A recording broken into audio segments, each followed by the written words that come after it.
Hi there, dear guys and girls. Welcome back. I'm Petra for the new subscribers. Um, I don't believe in coincidences, so just to shed some light on why I chose this topic today, I received two emails from a Dutch viewer and an American viewer asking what my thoughts are on the reptilian brain. So this topic has been on my topic list for quite a while, but there've been so many new topics that it has sort of fallen to the bottom of the list. So I thought, well, can't be a coincidence today. I'm going to do a video on this topic. I'm not a brain expert, so if it could be that my information is not absolutely accurate. So please make me aware of that if it is not accurate.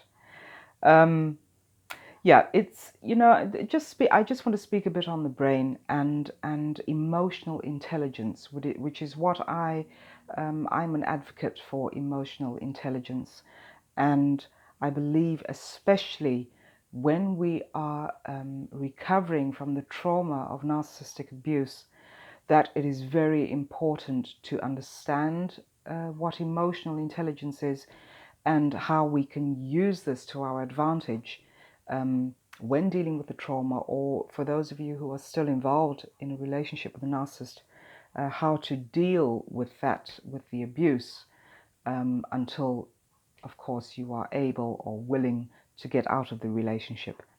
So, to back that up a bit, the reptilian brain, that was the question. And I just want to touch on three parts of the brain, that is the reptilian brain, the limbic brain, and the neocortex. To start with the reptilian brain, this is the reflex brain. And why do I say reflex? It is because we tend, when we are using this part of our brain, we tend to react instead of respond. So the reptilian brain feeds us fear and anxiety, stress, worry, and it causes us to become paralyzed. So when we are operating from a place of fear, anxiety, all the things that I've just named, this is our reptilian brain at work. And this is why we also go into this cognitive dissonance when we are breaking away from the narcissist. We have conflicting beliefs. So we believe that the narcissist is good. We believe that if we just do our utmost and if we try our hardest, that we will get them to see our side of the story, and that they will be able to interact with us at a healthy level. So this is the cognitive dissonance from the reptilian brain, because the reptilian brain is very much survival based, or operates from this feeling of survival mode. So when we are feeling emotional pain, which is caused by the narcissist in the narcissistic relationship, again, we are operating from our reptilian brain. So we go into a state of fear, we go into anxiety.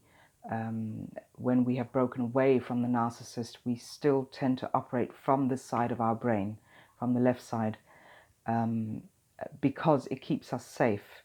So if we are feeling fear or anxiety, the most natural thing to do, we react instead of responding. So by reacting, we will go and we will call the narcissist, or we will send them a text message, or we will try and get back in touch with them in order to soften the emotional pain that we are going through. So the reptilian brain is designed to keep us safe. It is designed to alert us when a dangerous situation is about to occur. So it's like, when I speak of reacting instead of responding, it is a reflex that you get. If someone does something or says something and it hurts, we tend to react straight away instead of taking the time to calm ourselves and then respond. So the other thing as well is that our breathing comes from the left side of the brain. This is where it is navigated from the reptilian brain. So what happens when we are in a state of fear is that we tend to freeze. We stop breathing. When there is a threat to our safety, a threat to our life, when there is a threat of fear, of danger, we hold our breath. So this tends to keep us safe. Sorry, I'm just looking down. Just looking down to my notes, see if I'm following them correctly. So when in fear, we stop breathing. But when you feel this anxiety, this is also putting your emotional intelligence into play. When you feel that anxiety, so when I translate that to how we interact with the narcissist, when you feel the anxiety, instead of holding your breath when that phone rings, when that message comes through, when you are insulted, when you are manipulated, you need to check your breathing. So put your neocortex, that's where the emotional intelligence comes from. That is the other part of our brain, the neocortex, that will help us to not react straight away, but to take, it's like when someone says to you, count to 10 before you respond. That is when the neocortex comes into play. So you stop and you breathe yourself through the fear, breathe yourself through the anxiety. And this is, of course, when there is not an acute threat to your life. So if you are in the jungle and a lion comes roaring after you, of course, you're not going to stop and breathe yourself through the fear. You are going to run to keep yourself safe. So the reptilian brain is also good at warning us of danger. So yes, when you see that lion, run. But when you are dealing with the narcissist, take the steps to calm yourself. When you're dealing, in fact, with any kind of anxiety, stop, take a breath, breathe yourself through an uncomfortable situation. And when you have done that, when you have counted to 10, then you are able to access that part of your brain that will allow you to respond in an emotionally intelligent way through the neocortex. The reptilian brain is also very receptive to manipulation. So when the narcissist is bullshitting us, when they are intimidating us and manipulating us, it is being transmitted through the narcissist's reptilian brain, and it is transferred into our reptilian brain. So we are at that same frequency, at that same level. It is a very low level to operate from, a low frequency. When we start to use our neocortex, when we start to use our neocortex, then we raise our frequency, and this allows us to respond in a healthy way. So you're using your intelligence. Your emotional intelligence is your heart space, because the heart you can see as a brain, and I think the heart is so much more intelligent than the ego brain, the reptilian brain, because the heart brain, the neocortex, can also be translated as your intuition, your gut feeling. And we have been raised, we have been programmed to ignore those feelings and to simply go by our ego, by our reptilian brain. And we ignore our gut feeling. And this is what gets us into a lot of trouble, not only with the narcissist, but in a lot of daily life situations. Then you have another part of the brain, which I should have touched on that first, really, but I just I let myself get carried away there. Another part of the brain is the limbic brain, and this is the experience side of the brain. What do I mean by that? This is where, or its main component, its main substance is to record memories and behavior patterns, and so memories throughout your life. And this is where our emotions also come from, because the limbic brain stores, it's like a computer, it stores all the data of our experiences from childhood, teenage years, adulthood. It stores all of that. And when we recall something, when we have a flashback, then we get very emotional. So say it is a traumatizing time that you've called up in your memory through your limbic brain, traumatizing time sometime in your life, and this is what causes the emotion. If you think of a happy time in your life, you go back to that database of your limbic brain, then you start to laugh. So it allows us to have the emotions that we're feeling: sadness, anger, um, um, good times, bad times. This is our emotional. This is where our emotions are stored, in the limbic part of the brain. Um,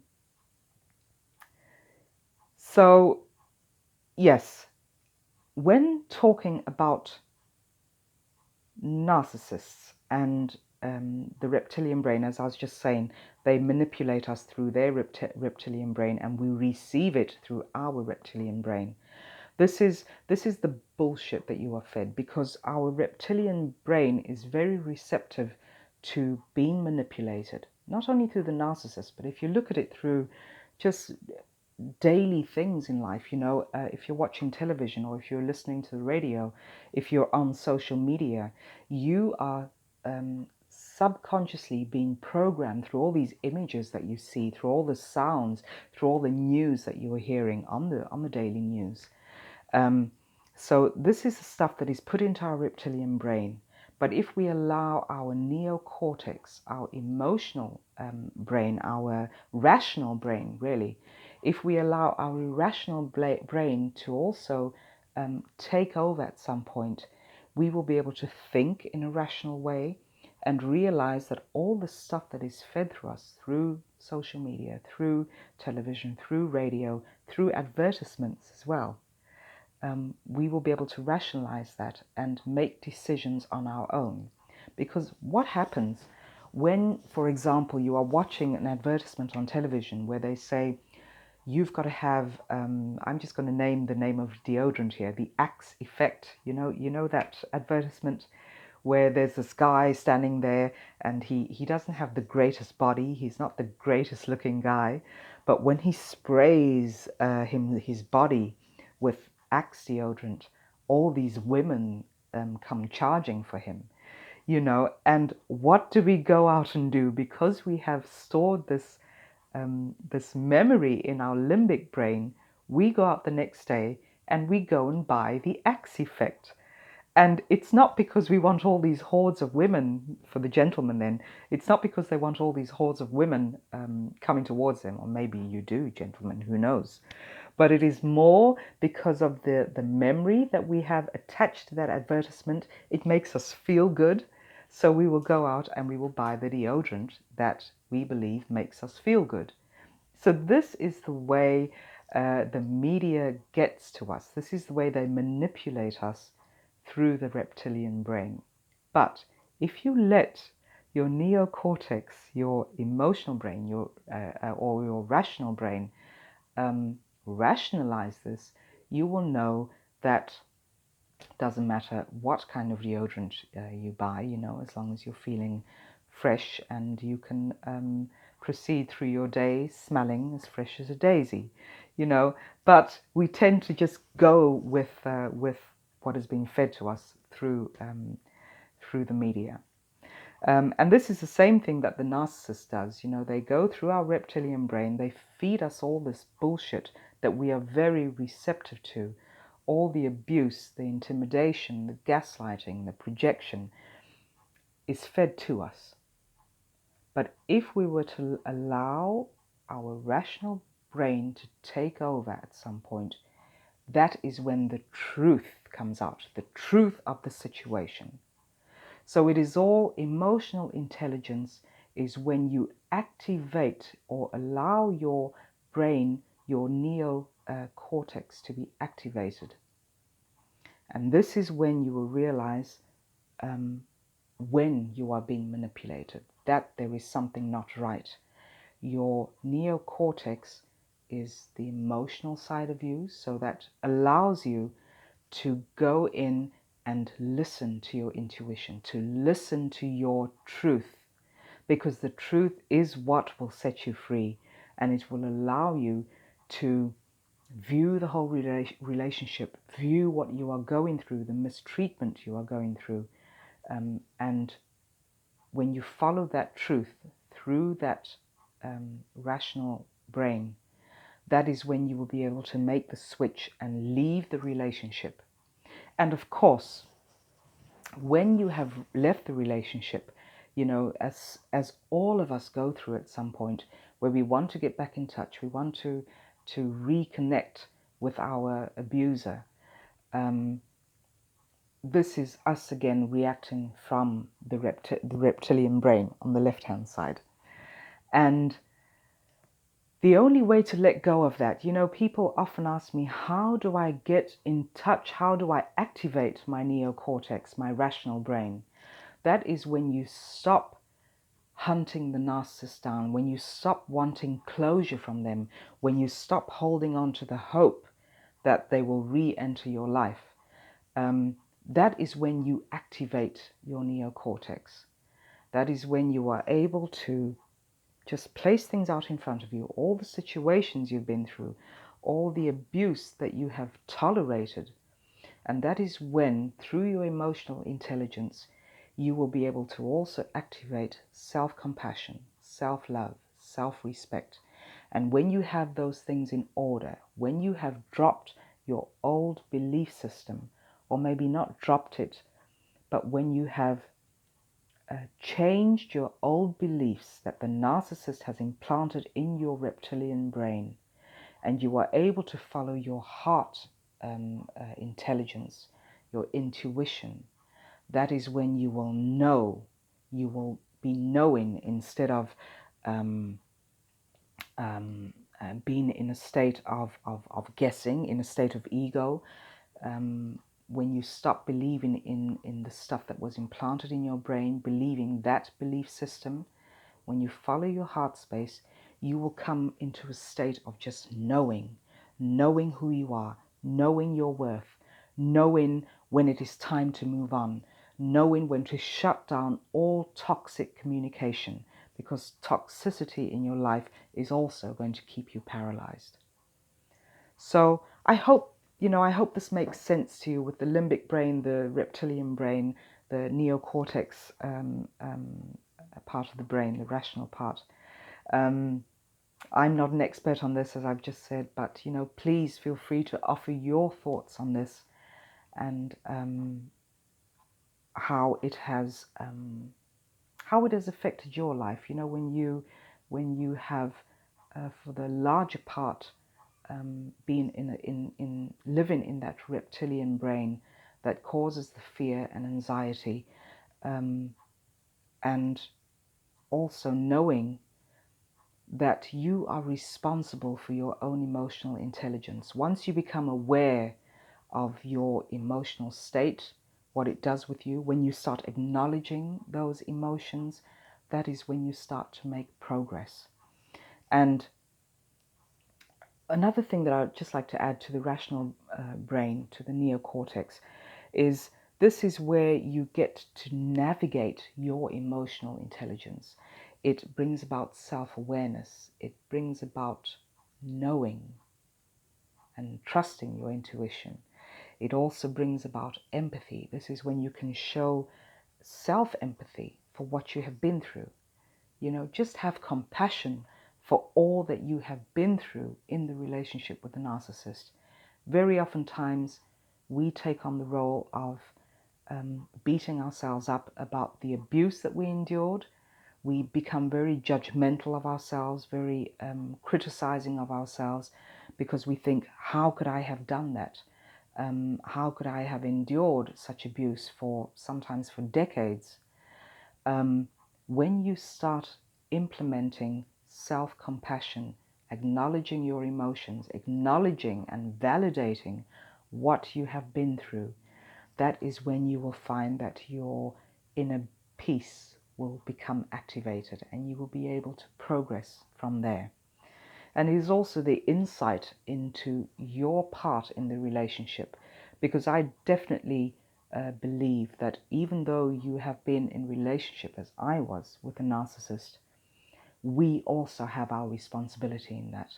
And our responsibility is that we put up with this abuse for so long. And when you can have insight into that, of course the narcissist does what the narcissist does. There is nothing that we can change about that fact, but we can have the insight into our own life, into our own behavior patterns, and we can make the conscious choice of correcting that so that we do not allow toxicity into our life anymore. So if you would like more information on this, and this is, this is also what I do with when I offer the 6 and the 8-week coaching package online.